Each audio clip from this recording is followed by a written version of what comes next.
Para 2 ditësh, përjetuam një nga fatkeqësitë e mëdha të një shoqërie e cila sigurisht nuk është edhe mësuar kaq shumë me çmenurinë e saj, nuk është mësuar që ajo çmenuri që ekziston, që është për brenda saj, të ekspozohet në mënyrë kaq të dhunshme, kaq kriminale.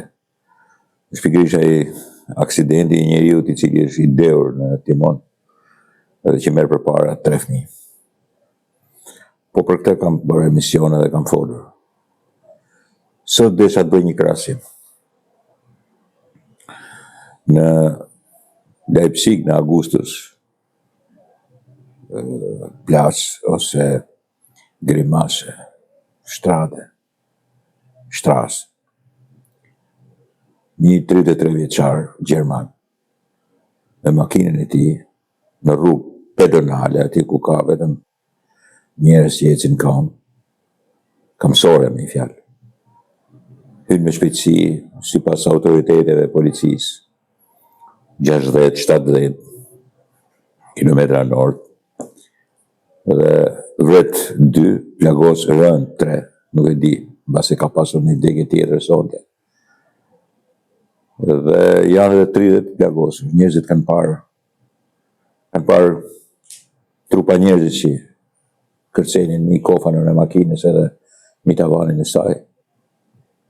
Të vdekurit e plagosur të rënd në rrugë.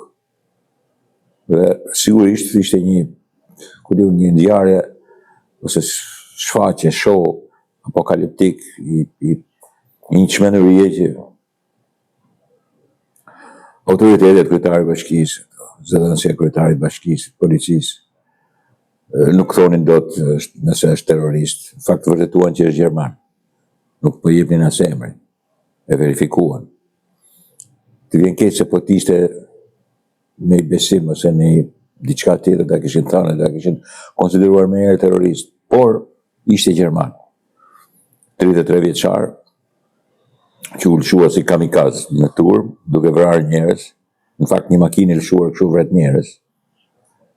Dhe pastaj filluan të nxjerrin pak ka pak dhëna deri në atë momentin që është me probleme psiqike. S'fakut filluan që ta elaborojnë, ta thonë këtë element. Tash unë duhet bëj një diskurs të tillë.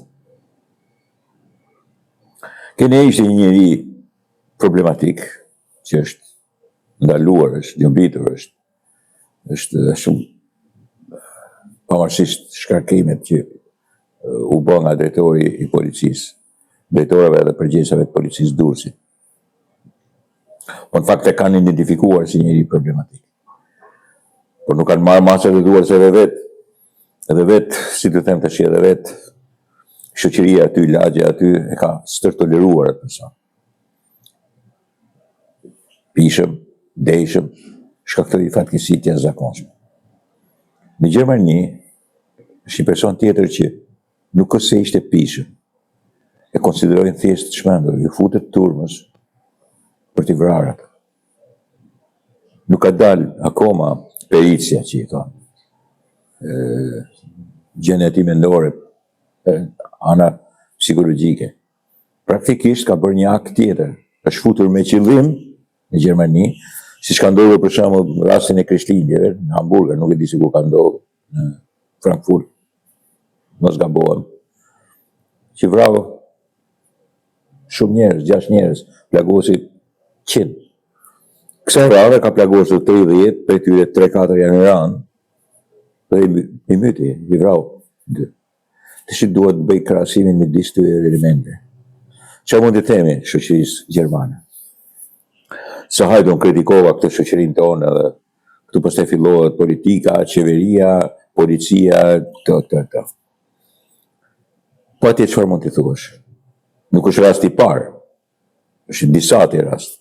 Që me makinë lëshohen në turmën e njerëzit dhe vrasin njerëz. Ai është një super kriminal. Po t'ishte diku, po them, i besimit musliman, të zbulohet se ishte musliman, në moment do t'i kishin thënë kamikaz terrorist dhe do ishte mbyll diskursi. Problemi është se ai tashmë është gjerman, dhe nuk mund të thonë terrorist islamik, edhe kamikaz. I këto emra, këto epitete i largohen, apo ja. Problemi është se ky është një akt pastaj kriminal, një lartësie që te kalon, e stërkalon aktin në një hajvani dhe një njeriu që është vastuar dhe nga lagja aty, duke e toleruar, banor lagjes, vret fëmijët e lagjes, është smundje e një shoqërie primitive si puna jonë. Por në këtë rastin e Gjermanisë kemi të bëjmë me njëri që me qëllim niset. Jam i bindur që ai në Durrës nuk ishte qëllim i vrit të fëmijët. Jam i bindur. Ishte një psikopat, një njeri i molepsur me vese, po jo se kishte qëllim për të vrarë fëmijët. Ky ka marrë vendim për të vrarë njerëz. Atëherë çfarë ti thua, çfarë krahasimi mund të bësh midis Gjermanisë dhe Shqipërisë? Më çfarë krahasimi ti bësh? Çfarë ti thuash qeverisë? Atij Merçit, kryetarit bashkisë atje. Jepi dorëheqjen, ju jeni të poshtër, jeni komunista, ju jeni ky shteti i falimentuar shqiptar, shteti poshtër, shteti i qelbur. Po kështu duhet më thënë Gjermanisë. Akoma më keq, se sa kaq se jo vetëm që është rasti i përsëritur. Ka ndodhur një 2-3 herë tjera këto. I futen nëpër pedonale, sheshe Krishtinës ose sheshe ku janë këmbësor dhe vrasin njerëz. Se thonë këtë punë. A marë qelpsina, marë komunist, marë maskare, marë plera, marë shtet plerë, jep dorëheqjen, ti, gjithë shteti, dorëzoheni. Se kështu, po dhe dorëheqjen dikujt do t'i japësh në dorë. Dorëzoheni këtyne që shfrytëzoj rast. Se thonë këtë në Gjermani. Se sigurisht është Gjermania. Po Gjermania ka edhe të tillë. Ka njerëz që futen me makinë në turm për të vrarë njerëz. Shumë më keq se sa rasti i Durrësit. Kaq desha t'u them, jo më tepër se sa kaq. Tjetra është emisioni ke Blendi Fevziu të një kërkesë për pyetje për Hashim Thaçin në Burg. Sigurisht që ka dorë 4 muaj për të dërguar dhe për ardhur pyetjet. Ajsa, një pjesë janë të rëndësishme, një pjesë pastaj humbin aktualiteti, si thot Fevziu. Por më në gjëra me vëmendje, gjithë të diskursin, përgjigjen e pyetjeve të Hashim Thaçit. Dhe nga kjo përgjigje kuptohen 2 elemente. E para, me lirimin e tij, Kosova nuk mund të jetë e njëjta si tani.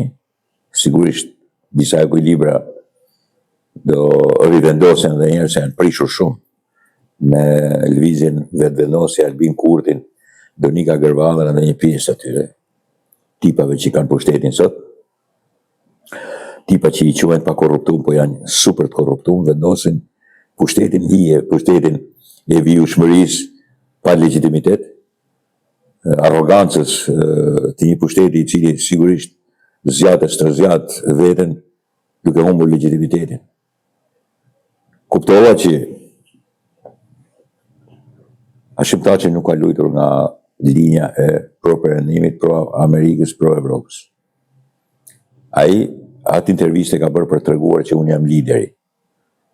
Unë nuk flas keq për askën. Unë kërkoj një Kosovë dhe Shqipëri të bashkuar. Sot janë të ndara. Të ndara keq. Dhe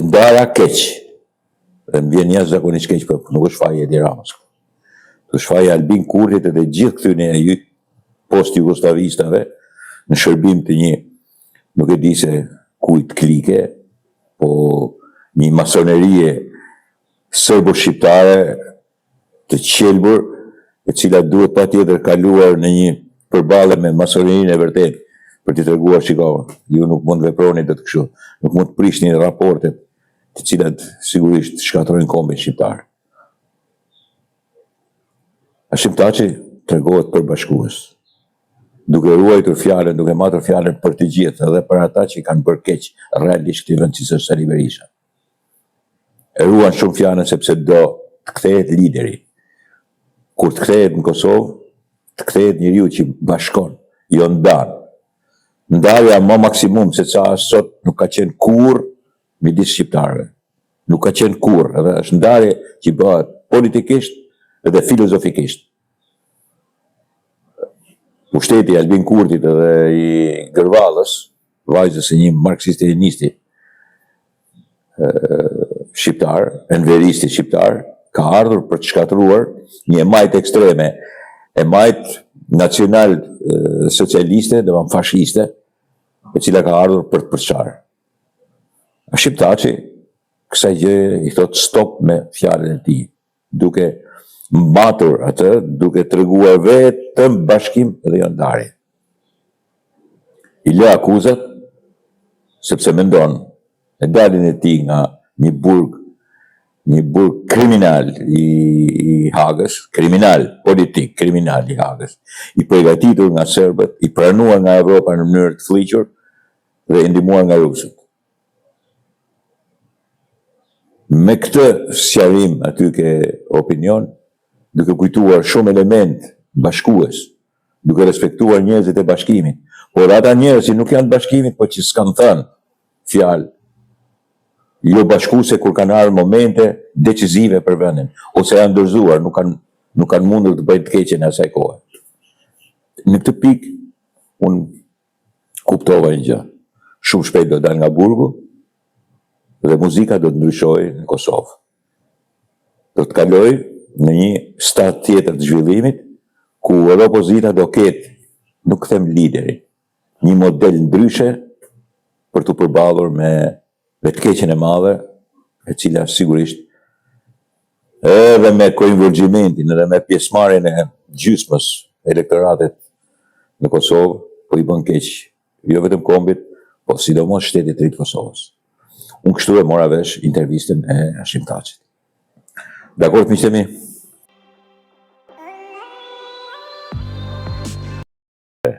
Miqtë Prizmës. Sot kolegjet e bashkuara, gjykata e lartë, ka marrë një nga ato vendimet më të drejta të mundshme në Shqipëri. Shqipëria është mbushur me të paraburgosur, me njerëz të cilët presupozohen të jenë fajtor, dhe që shumë prej tyre sigurisht nuk kanë për të qenë fajtor. Shqipëria është e mbushur në burgjet e saj me shumicën jo të dënuar të drejtësisë, po të presupozuar, të menduar se janë fajtor, në mënyrë skandaloze, në mënyrë të pabesë ndaj ligjit, ndaj neneve 228-229 të kodit procedurës penale, dhe shumë e shumë pjesëve dhe për kushtetutën e Shqipërisë, gjykatën kushtetuese e cila është pak ambigue, po gjykatën e Strasburgut në mënyrë të veçantë, dhe të gjitha vendimet e standardet e Bashkimit Evropian, ku vetëm Rusia na kalon, cila s'ban pjesë as në Evropë, për numrin e të paraburgosëve. Numri i paraburgosëve, pra arrestov, fut në burg, plas në burg, dhe pastaj gjet prova, ndodh vetëm në diktatura. Ka ndodhur në kohën e diktaturës sonë, ndodh në Rusi, në asnjë vend tjetër jo. Sot është marrë një vendim, ku sigurisht barra e provës nuk i shkon, si që kanë vendosur shpesh gjyqtar, levend, maskarejt këtij vendi, të korruptuar këtij vendi, atij që presupozohet të jetë i dënuar, të akuzuarit, po prokurorisë duhet t'japi ajo, jo të paraburgosurit. Dhe sigurisht u vendos qeja kryesore, përveç se prokuroria është e detyruar të japi barrën e provës për vlerësim. Jo paraburgosurit, nuk e ka ai detyrim këtë punë. Këta e kanë thyer në mënyrë tragjike kushtetuese. Në mënyrë tragjike. Dhe u vendosë pastaj që sigurisht nuk duhet marrë vendimi a priori në burg. Janë gjithë masat e tjera, duhet të arsyetojnë shumë prokuroria dhe gjykata. Pse po shkon në burg, në paraburgim është fjala. Dhe jo në burg, jo kur dënohet, po në paraburgim, kur presupozohet që të jetë fajtor. Duhet justifikuar shumë, Dhe nuk duhet të ketë vetëm qëllim që ky është faji edhe do të dënojmë se ky është faji. Po dhe kush është njeriu? Kush është ky person? Sepse deri tash janë shkelur në mënyrë të jashtëzakonshme. Sigurisht që është bërë zhurmë e madhe pse janë politikanët, po këtu nuk është çështje vetëm politikanësh. Këtu është çështje e qindrave mijëra njerëzve, qytetarëve shqiptar. Se imagjino kur i bjen në qafë, sidomos Spaku e ka bërë bojës komplet të punë, bojë. Edhe prokurorit e tjera, po sidomos Spaku. Bojë fare e ka bërë të punë. Duke plasur njerëz në burg, por edhe prokurorit e tjera, gjykatat e tjera. Të njëjtat ata kenë shumë më të zorshme që ti plasin njerëzit në përburgje, edhe ti mbajnë aty për limite kohë që jo vetëm i stërkalojnë, po pastaj edhe keq trajtohen në përburgje. Sigurisht është bërë zhurmë se ka njerëz të rëndësishëm, edhe normalisht do të bëhet zhurma sepse kur të futesh të plasësh në burg një kryetar bashkie si ai i Tiranës edhe disa të tjerë, ose një ish president, po themi, do bëhet zhurma se do shkojë deri atje, por nuk është çështja vetëm e tyre. Po sa njerëz janë plasur në përpara burgime e rrinë aty me vite, pa u dënuar, pa marrë akuzë. Njerëz thjesht, si unë, si ti, si gjithë tjerë.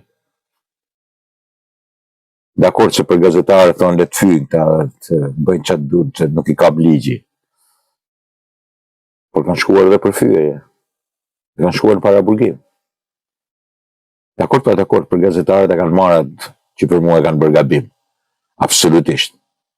Është rregullimi i procedurës. Në fundi nuk është ligj.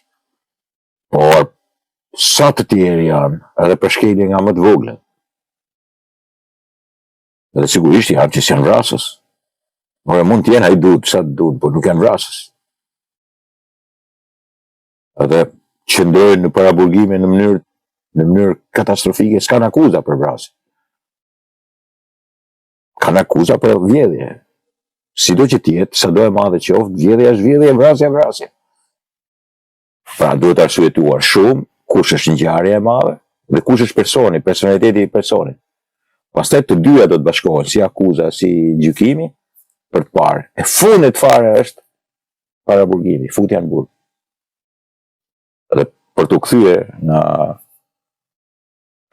ajo e fillimit, e cila është shumë më e rëndësishme, tashmë gjykatat nuk mund të marrin më vendime absurde antikushtituese që barra e provës i mbetet të paraburgosurit. Si mund të mbetet paraburgosurit barra e provës? Mbetet prokurorisë, do ta ketë ajo, dhe gjykatat duhet të ketë kujdes shumë për ta plasur në burg atë, sepse sigurisht kjo është masa e fundit që mund të ndodhë. E fundit fare, duhet parë 1000 karakteristika përpara. Duhet arsyetuar shumë pse, edhe pastaj të merret si vendim. Ka të marrë një vendim shumë të mirë. Jashtëzakonisht mirë. Nuk më intereson fare kush mund dalë jashtë, kush i paraburgosur mund dalë jashtë, nuk ka rëndësi fare. Nëse ka emrin Erion Velia ose nuk e di se kush mund ta ketë, Ilir Meta, nuk më interesojnë ata për mund të rrinë burg sa të duan. Problemi është që shumë të tjerë, qindra të tjerë që rrinë burg kot, po kot fare kot. Dhe sidomos për krimet, cilat sigurisht kanë nevojë për paraburgim. Ka nevojë për masa tjera, ka arresh shtëpia, ka i vet ajo Bezelyku, ka masa tjera sa të duash. Jo paraburgim gjithë jetën e tij, në mënyrë tragjike. Kështu pastaj shkojmë, i ngjajmë viteve 1970, 1980. Po të plasnin në burg dhe pastaj gjenin faktet. Se janë mësuar këta, për ati regjimi vinë. Dhe të shimarin forcë, si sa forcë kemi ne. Dhe duke shfrytzu, si me thonë, eksperiencën e madhe të atyre viteve, të shibëjnë që të fortë. Në të vërtet janë maskari. Plasin njerëz në burg dhe i mbajnë aty. Dakor, veprim jashtëzakonisht i mirë.